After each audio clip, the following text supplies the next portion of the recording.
خلافت کے امامت کے امی صدیق اکبر ہیں، محمد مصطفیٰ کے جانشین صدیق اکبر ہیں۔ میرے آقا کے قدموں پر نچھاور کر دیا سب کچھ، میرے آقا۔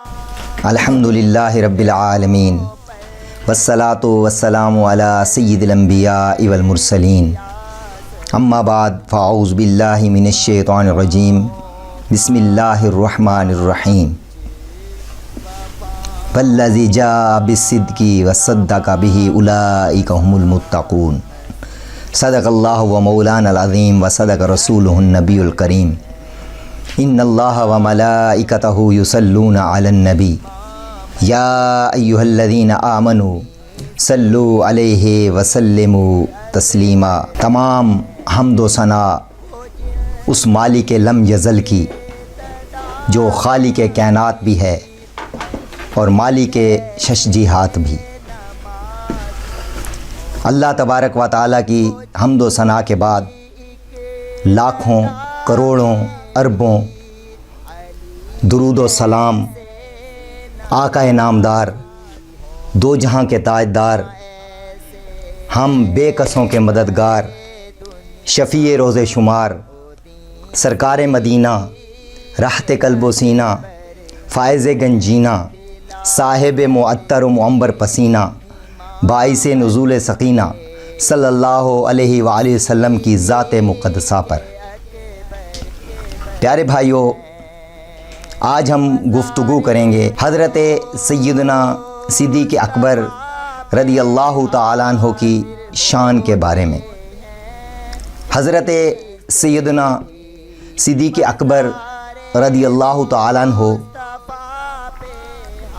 وہ صحابی رسول ہیں جنہوں نے سب سے پہلے اسلام قبول کیا، اور آپ رضی اللہ تعالیٰ عنہ عرب کے بہت ہی مشہور قبیلے قریش کے ایک فرد تھے، اور آپ کا سلسلہ نسب 5ویں پشت میں سرکار نامدار صلی اللہ علیہ وآلہ وسلم کے ساتھ جا کر ملتا ہے،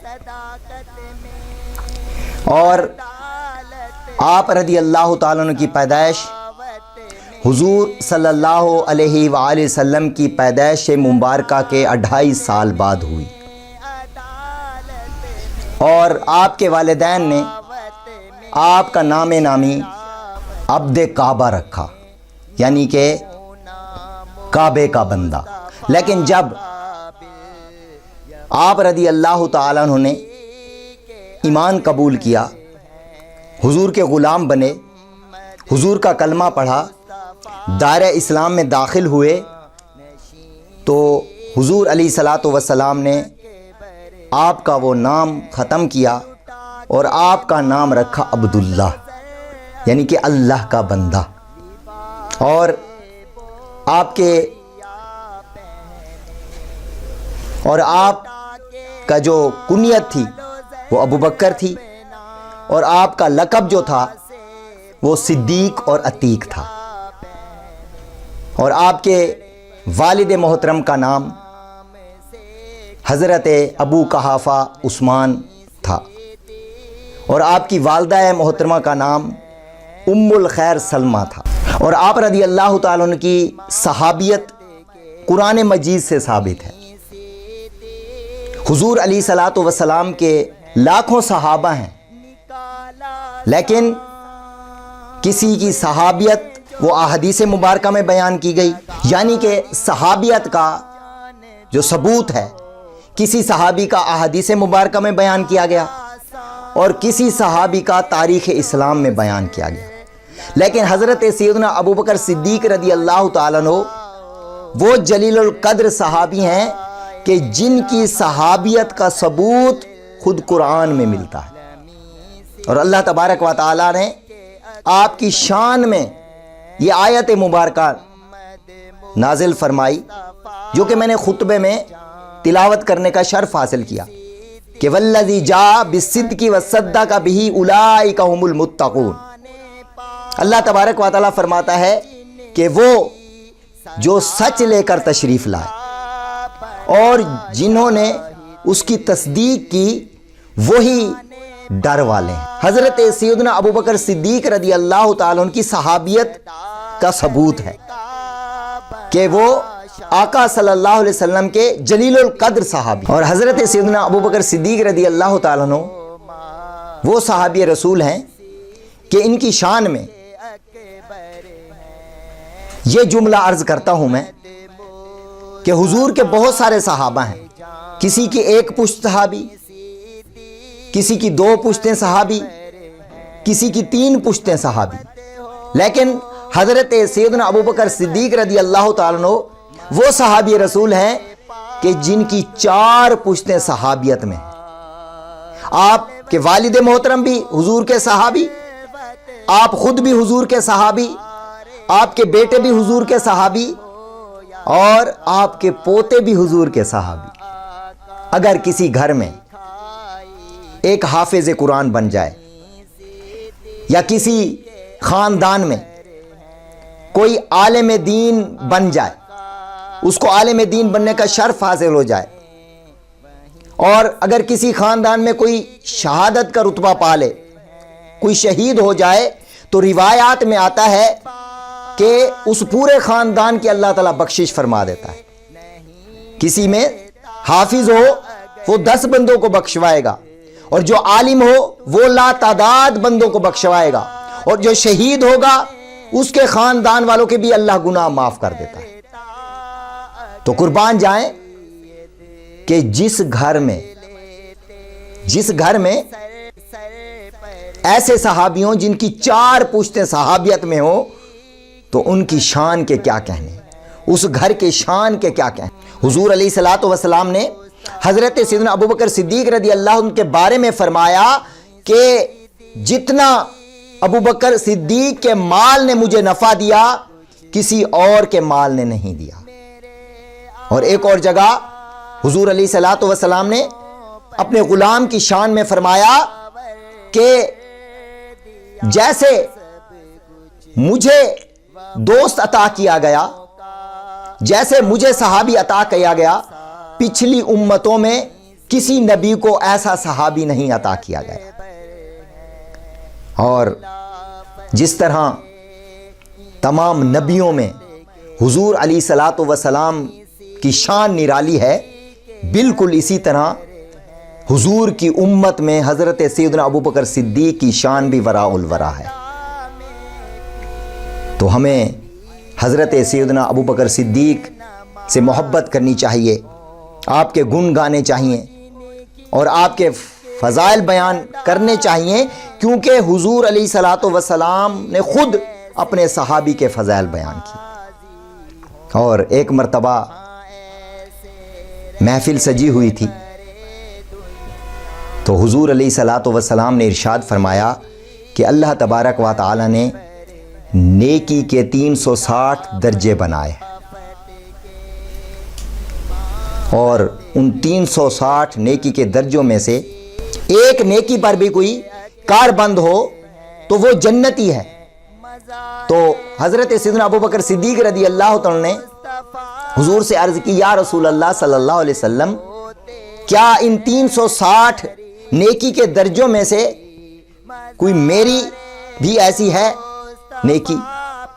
تو قربان جائیں سرکار مدینہ راحت قلب سینہ فیض گنجینہ صاحب معطر منبر پسینہ صلی اللہ علیہ وسلم کی ذات اقدس پر آپ صلی اللہ علیہ وسلم کے لبہ مبارک کو جنبش ہوئی، اور سرکار نے ارشاد فرمایا کہ اے صدیق، میں نے 360 نیکی کے درجوں کی طرف بھی دیکھا اور تمہاری نیکیوں کی طرف بھی نظر کی،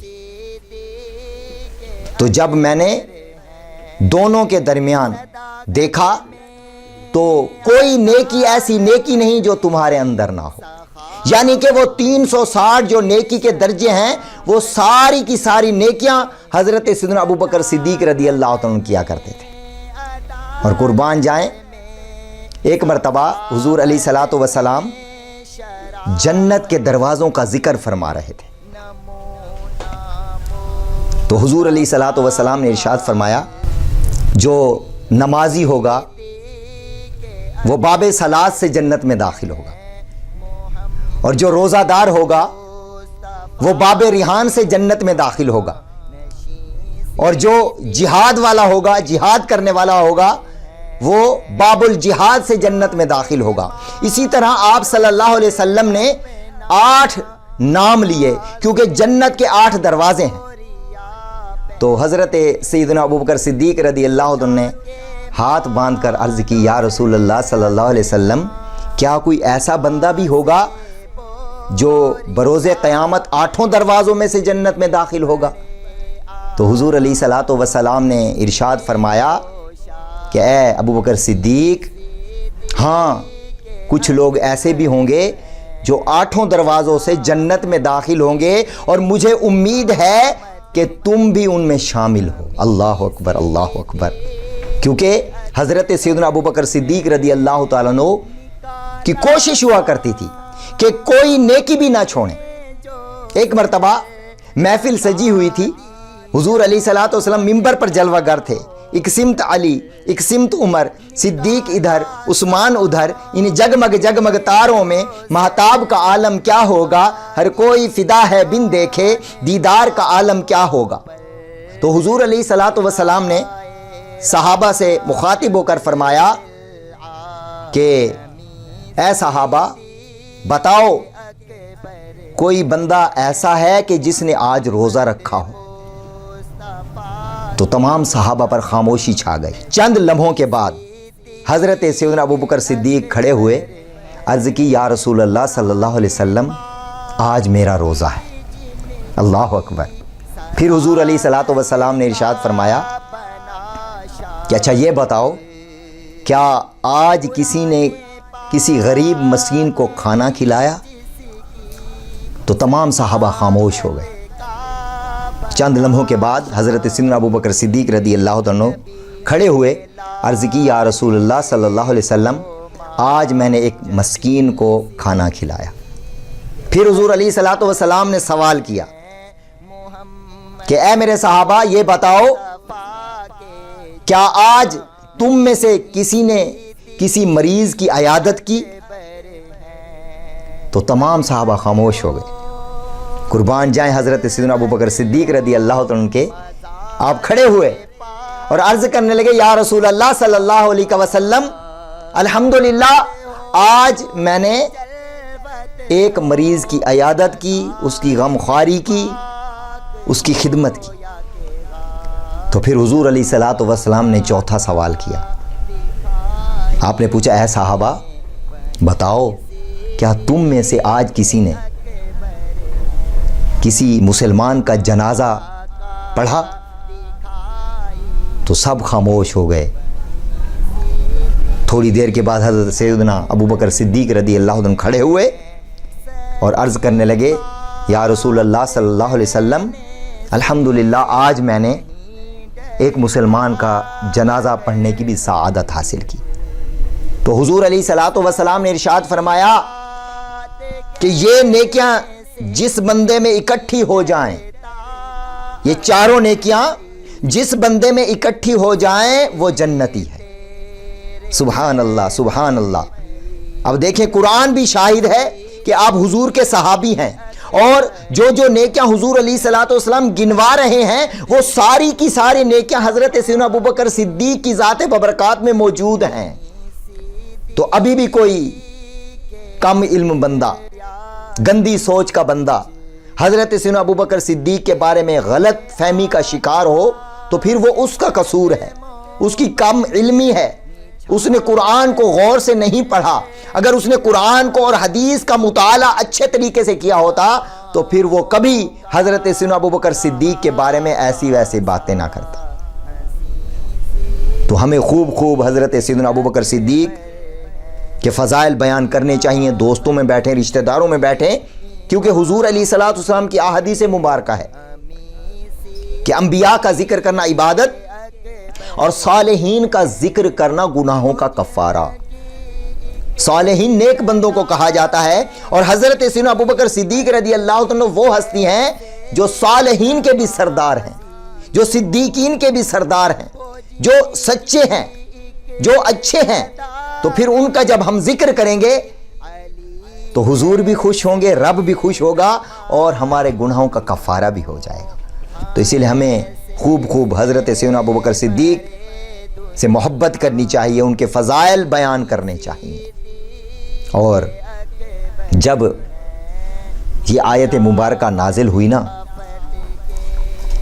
الیوم اکملت لکم دینکم، اللہ نے فرمایا کہ آج کے دن تمہارے رب نے تم پر تمہارا دین مکمل کر دیا، تو تمام صحابہ خوش ہو گئے، تمام صحابہ خوش ہو گئے۔ حضرت سیدنا عمر رضی اللہ عنہ خوش ہیں، حضرت عثمان غنی خوش ہیں، اور حضرت مولا کائنات خوش ہیں کہ آج الحمدللہ ہمارا دین اسلام جو حضور علیہ الصلوۃ والسلام نے ہم تک پہنچایا وہ مکمل ہو گیا۔ لیکن جب حضرت سیدنا ابوبکر صدیق کے چہرے پر نظر گئی نا، آپ رو رہے تھے۔ صحابہ نے پوچھا، اے صدیق خیریت تو ہے؟ آج تو سارے صحابہ خوش ہیں کہ آج ہمارا دین اسلام مکمل ہو گیا، اللہ نے قرآن کی آیت بھیج دی، لیکن آپ ہیں کہ رو رہے ہیں۔ تو آپ رضی اللہ تعالی نے فرمایا کہ اے صحابہ، جب دین مکمل ہو جاتا ہے نا تو پھر نبی کے پردہ فرمانے کا وقت آ جاتا ہے۔ تو مجھے وہ منظر سامنے آ رہا ہے، اسی لیے میں رو رہا ہوں، کیونکہ اب دین مکمل ہو گیا، تو اب ہو سکتا ہے کہ نبی کریم صلی اللہ علیہ وسلم سے ہماری جدائی ہو جائے۔ اور حقیقت بھی یہی ہے، جب جتنے بھی اللہ نے نبی بھیجے ان کا دین جب مکمل ہوا تو پھر وہ نبی پردہ فرما گئے، اور پھر ایسے ہی ہوا کہ کچھ عرصہ کے بعد حضور علیہ الصلوۃ والسلام نے اس دنیا سے پردہ فرما دیا۔ تو دیکھیں کہ کتنی محبت تھی حضرت سیدنا ابوبکر صدیق کو حضور کے ساتھ، اور حضور صلی اللہ علیہ وسلم نے فرمایا کہ جتنا ابوبکر صدیق کے مال نے مجھے فائدہ دیا کسی نے نہیں دیا۔ ایک اور جگہ فرمایا کہ جس بندے نے مجھ پر احسان کیے میں نے دنیا میں ان کے احسانات اتار دیے، لیکن حضرت سیدنا ابوبکر صدیق کا جو احسان تھا وہ نہیں اترا، وہ تو کل بروز قیامت اللہ ہی اتارے گا۔ تو یہ شان ہے میرے صدیق کی، یہ شان ہے، یہ مرتبہ ہے، یہ مقام ہے آپ کا۔ تو پھر ہم کیوں نہ پیار کریں؟ ہمیں اللہ اور نبی سے پیار ہے، ہم کو صحابہ سے بھی پیار ہے، انشاءاللہ اپنا بیڑا پار ہے۔